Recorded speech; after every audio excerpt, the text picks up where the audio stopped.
propósito inicial desse vídeo seria fazer uma introdução breve de termos como metempsicose, metensomatose, palingênese ou transmigração, a relação deles com a tripartição da alma, a alma racional, a alma irascível e a alma concupiscível. Depois disso, também queria fazer uma distinção entre os termos segunda morte, salvação e a diferença de libertação. Depois disso, fazer uma introdução aos múltiplos estados do ser, bem breve, só um exemplo para dar uma ideia mais ou menos, e aproveitar a deixa, também fazer uma introdução ao que seria o não ser, ou a concepção de absoluto. Eu vou fornecer a bibliografia e as fontes ao longo do áudio. Poderia começar pelo que sobrevive após a morte biológica. O mais importante é ter em mente que a alma não é uma coisa só. Ela é um composto e existem diferentes termos para denominar diferentes aspectos.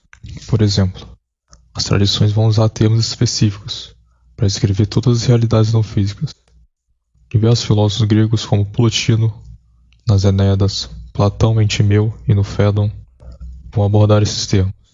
Platão ele vai analisar os resquícios psicofísicos e também vai fazer uma análise da tripartição da alma, ou seja, as partes espirituais que compõem a alma individual, que são basicamente o ser integralmente. Nessa divisão nós temos a parte concupiscível, a irascível e a racional. Das três, somente as duas primeiras são sujeitas a metempsicose e metensomatose, ou seja, a parte concupiscível e a parte irascível. No entanto, apenas a terceira, que é relacionada ao intelecto ou ao espírito, essa sim é considerada a parte que é eterna e que retorna à sua fonte através do processo de palingênese, também conhecido como transmigração. Isso se refere à alma racional.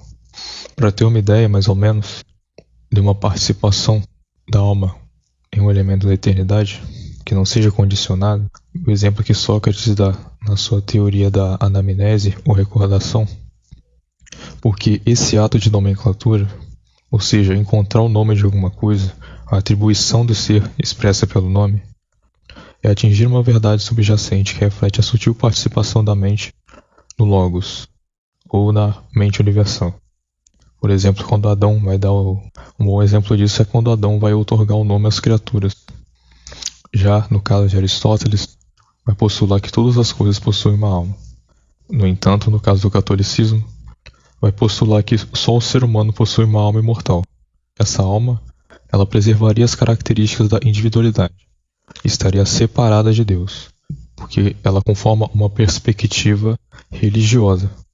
A gente pode também notar que a diferença metafísica e religiosa pode consistir no exemplo da divisão do metafísico e na visão do religioso. Por exemplo, o metafísico é aquele que estuda as coisas partindo dos princípios interiores, do centro, vendo a diversidade de formas e de manifestações como raios que partem do mesmo centro de uma roda, que é representado pelo coração, onde a consciência do homem deve ser transferida para que se torne capaz de alcançar o conhecimento real. Ou seja, é como conceber o Sol, enquanto as outras formas são como que adaptações de seus raios. Aqui é bom ressaltar que isso nada tem de sincretismo religioso, e que o sincretismo religioso também é uma subversão. Agora, voltando ao nosso tema, podemos concluir agora que a ideia de alma ela é bem complexa, e como eu já disse antes, não é uma coisa só. Ela envolve uma gama de fatores e condições. Também é crucial notar que no mundo antigo o conceito de alma ele é bem distinto do de espírito. No caso, palavras como logos, novos, pneuma e espírito, todas elas têm significados que são diversos. Em resumo, memórias, inclinações, pulsões, são todas partes da individualidade, que, ao contrário da personalidade, sobrevivem durante um tempo e vão se dispersar ou se agregar a outros seres. Já no que se refere ao intelecto superior, ou à personalidade, ou à alma racional, a verdadeira consciência, nesse sentido, essa não pertence ao domínio da individualidade. Portanto, esse sim, mesmo após a morte biológica, segue através dos múltiplos estados do ser.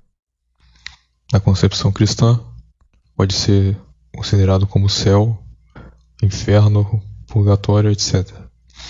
Temos também os estados supraindividuais, no caso do que se popularizou no Ocidente. É a hierarquia celeste de Pseudo-Dionísio, que eu vou falar mais à frente, que pode ser uma interpretação desses estados supraindividuais.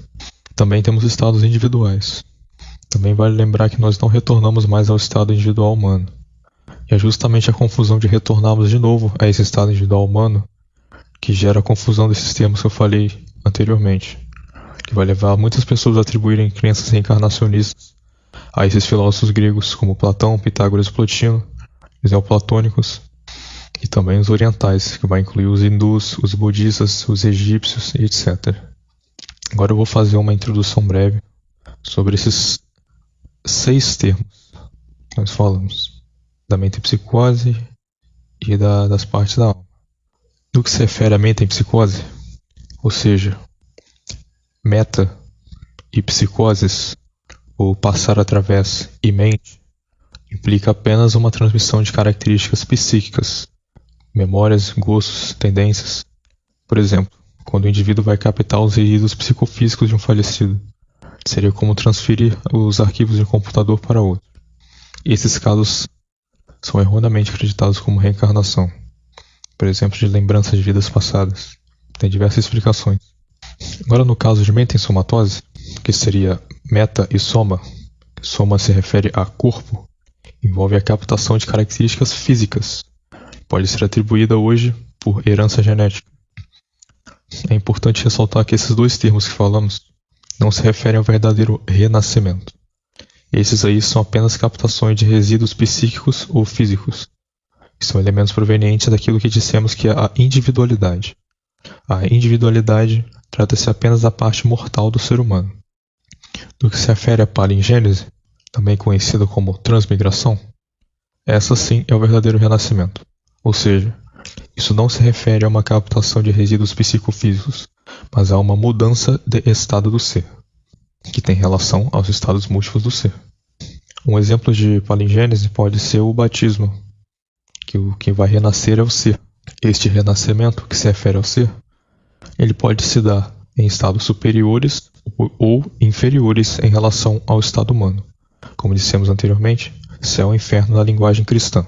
Em um caso excepcional, ou seja, não no que se refere mais à salvação, mas no que se refere à libertação, não se renasce mais.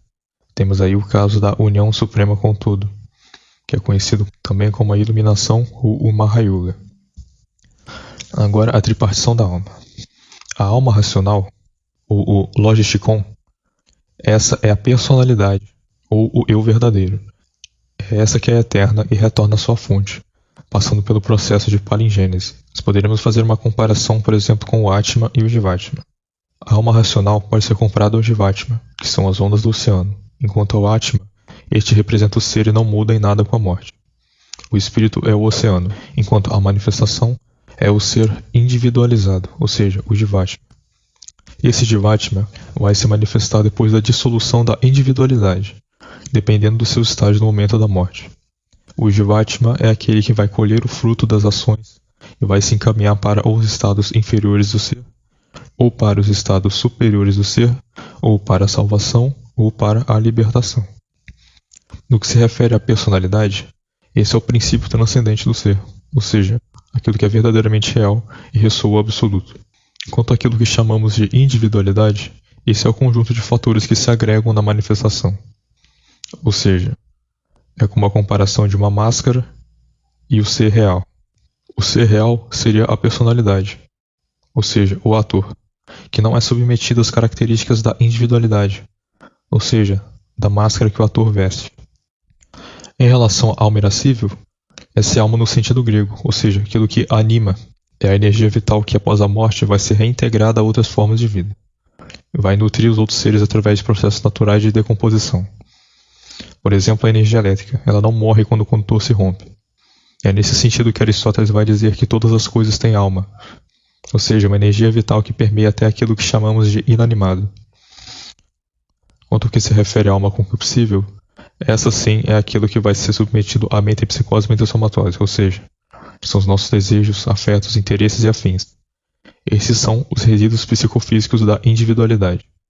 Sobre isso, eu sugiro conferir O Erro Espírita e Teosofismo, História de uma Pseudo-Religião, livro do Júlio Zévola, Face e Máscara do Espiritualismo Contemporâneo, e o livro do Otávio Assis Muniz, A Vida Após a Morte na Perspectiva Tradicional e Ritual, Magia e Reencarnação na Perspectiva Tradicional. Sobre os múltiplos estados do ser. Essa aqui também é a teoria utilizada para refutar o espiritismo. A gente poderia tomar uma linha vertical e supor que o estado humano está no meio. Acima dele tem os estados superindividuais ou superiores, e embaixo dele tem os estados inferiores. Tomando um exemplo que ficou bem conhecido no Ocidente, que foi através da obra teológica da Hierarquia Celeste de Pseudo Dionísio Areopagita, que foi influenciado inclusive pelo neoplatonismo. Ele vai descrever 9 curos angélicos: os serafins, os querubins, os tronos, os domínios, as virtudes, as potestades, os principados, os arcanjos e os anjos.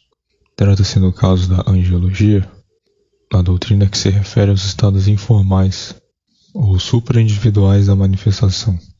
No entanto, no caso da demonologia, os demônios também têm uma hierarquia própria, com correspondências particulares.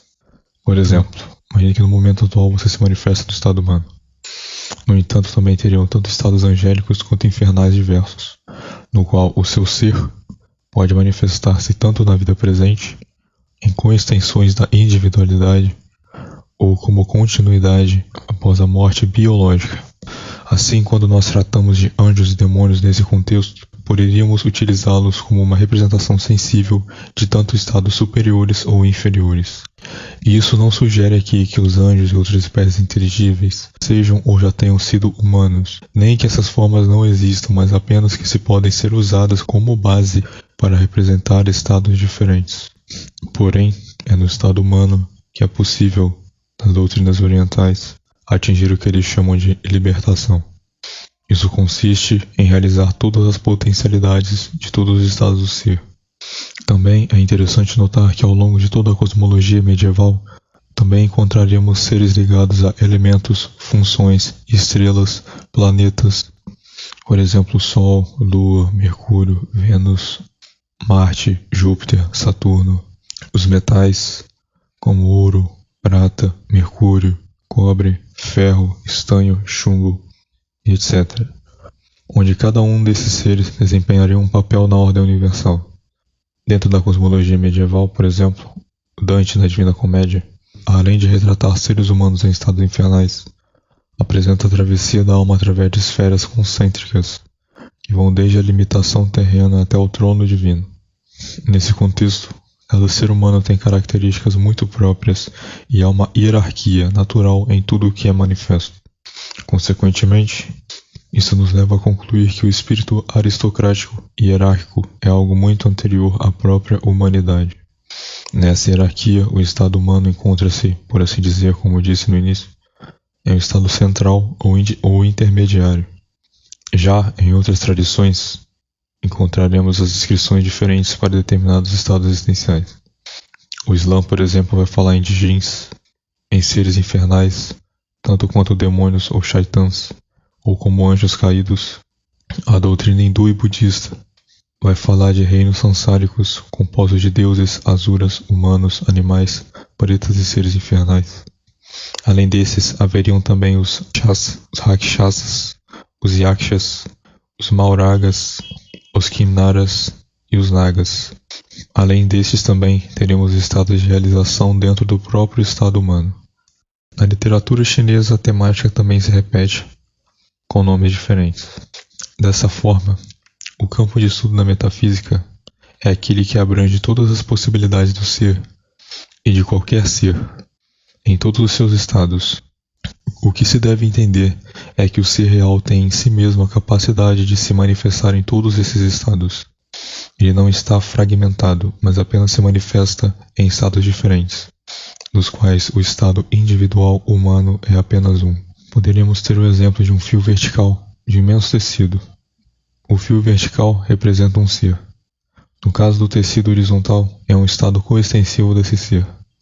E no caso onde esses pontos se entrecruzam, seria um estado diferente da manifestação possível do mesmo ser. Respectivamente, sobre os termos segunda morte, salvação e libertação, na visão teológica, a segunda morte é aquela que, após a morte física, para aqueles que não encontraram a salvação ou não conseguiram cair no purgatório, resulta em uma queda permanente nos infernos, de onde não há retorno.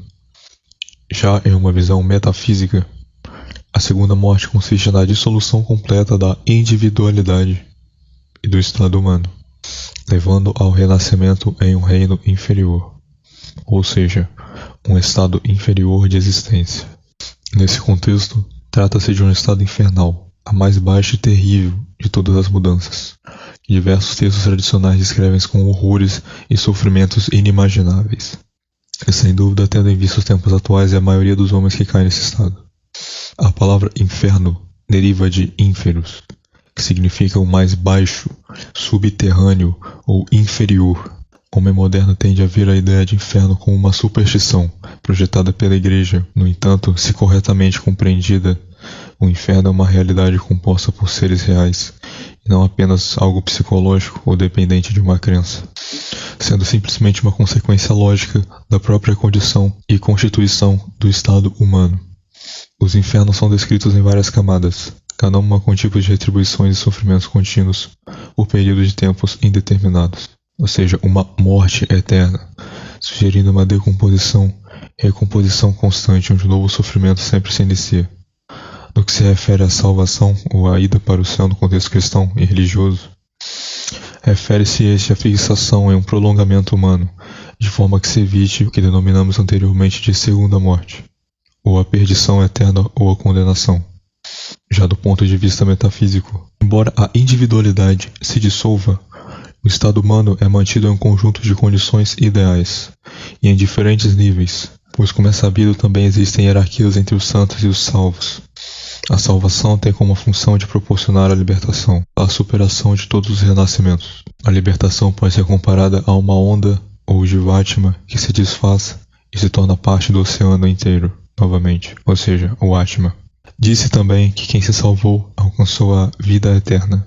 Essa vida eterna é onde o estado humano é fixado e se estende indefinidamente até atingir a libertação final. No cristianismo, isso é referido como céu. No taoísmo, expresso através de conceitos como longevidade ou imortalidade. No budismo, a mesma ideia é expressa como a terra pura, onde um Buda pode nascer para praticar em suas condições ideais, até alcançar finalmente a iluminação. A iluminação completa, então, seria, como já dissemos, a realização em um só estado das potencialidades de todos os estados condicionados, que seriam estes submetidos ao devir, e então haveria a identificação final com o absoluto. Deste modo, concluímos que é a vida presente, e somente a vida presente, que determina definitivamente as causas e as condições dos próximos renascimentos. E é dessa forma também que qualquer mudança ontológica, ou seja, a atualização de vícios em virtudes, traz um fruto em si mesmo e que perdura por toda a eternidade ou por um tempo indeterminado. E é essa a única coisa que importa. Assim como o conhecimento dissipa a ignorância e como a luz dissipa as trevas, e é nesse sentido que os ritos possuem toda a sua razão de ser. Nos ritos, os efeitos esperados são de natureza espiritual, ou seja, são a descida de uma influência que transforma a qualidade da personalidade envolvida. Sobre o termo não ser ou absoluto, tendo em vista o que dissemos do Atman, que é incondicionado, poderíamos dizer que o não ser seria mais que o ser, ou uma espécie de supra-ser, pois aquilo que ele compreende está além do ser e contém em princípio o próprio ser. O teólogo Pseudo-Dionísio Areopagita, em sua doutrina de linguagem, como dissemos anteriormente, neoplatônica, apresenta a distinção de teologia que ficou mais conhecida no Ocidente como a teologia catafática e a teologia apofática. A teologia apofática é expressa de maneira negativa, pois toda afirmação é necessariamente uma limitação, uma vez que a afirmação de algo exclui outra coisa e limita o que se pode afirmar. Então, quando se afirma que o bem é o não ser, o que se deseja expressar exatamente é a absoluta transcendência do bem, e não a sua inexistência ou um vazio. Por exemplo, se eu digo que Deus é, afirmo que Deus é uma coisa e não outra. Outro exemplo é que ser X implica a limitação de não ser quaisquer das possibilidades de não X. Assim, toda determinação, portanto, é uma negação. Por conseguinte, seria justamente a negação de uma determinação, ou a negação de uma negação, que constitui assim uma afirmação absoluta. Deste modo, os termos de aparência negativa são absolutamente afirmativos. Assim, aquilo que não tem limites é aquilo no qual nada pode se negar, e portanto é aquilo que contém todas as coisas e que não pode ser contida por nenhuma, e fora do qual não há nada. Nas palavras de Dionísio Areopagita, em Os Nomes Divinos, livro 5, ele não está contido no ser, mas o ser está contido nele. O infinito, assim, compreende ou envolve todas as afirmações particulares, e só se exprime por um termo de forma negativa, em razão de sua absoluta indeterminação. Ou seja, o que tem que ficar claro é que não há um fora do absoluto. Por isso, um Deus teísta não pode logicamente ser o absoluto, uma vez que ele é um ser, com características e com atributos.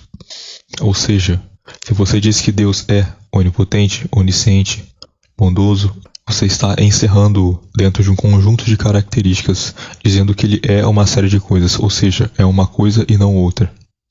Está, por um lado, fazendo afirmações, e assim, por implicação, negando as outras. Então, se o Deus é algo e está encerrado dentro dessa série de coisas, então não é absoluto. Nas palavras de René Guénon na revista Le Demiurge, abre aspas, se pelo não ser se entende somente o puro nada, é inútil dele se falar.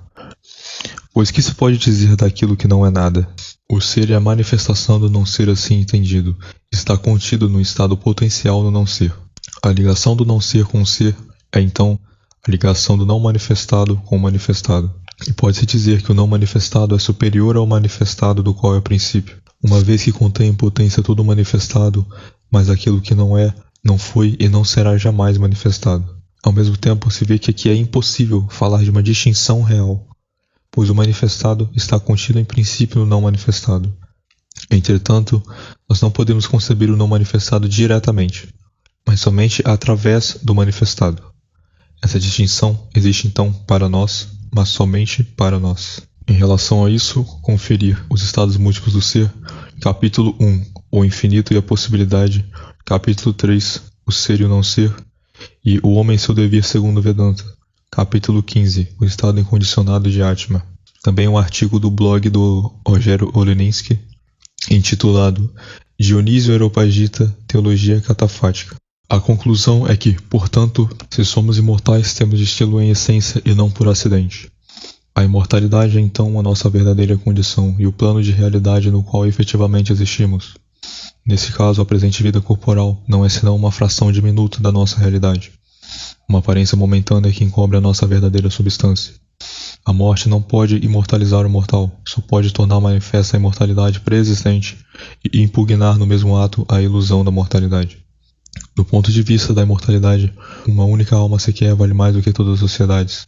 Uma só alma tem uma duração maior do que toda a história da humanidade, que é apenas um piscar de olhos do ponto de vista da alma imortal. E assim, do ponto de vista da imortalidade, o tempo é então como a ponta de uma agulha e nada mais. Prazeres e sofrimentos desse mundo praticamente não existem comparados à eternidade. É interessante conferir também o livro de Olavo de Carvalho, A Consciência de Mortalidade, e O Saber e o Enigma, Introdução ao Estudo dos Esoterismos.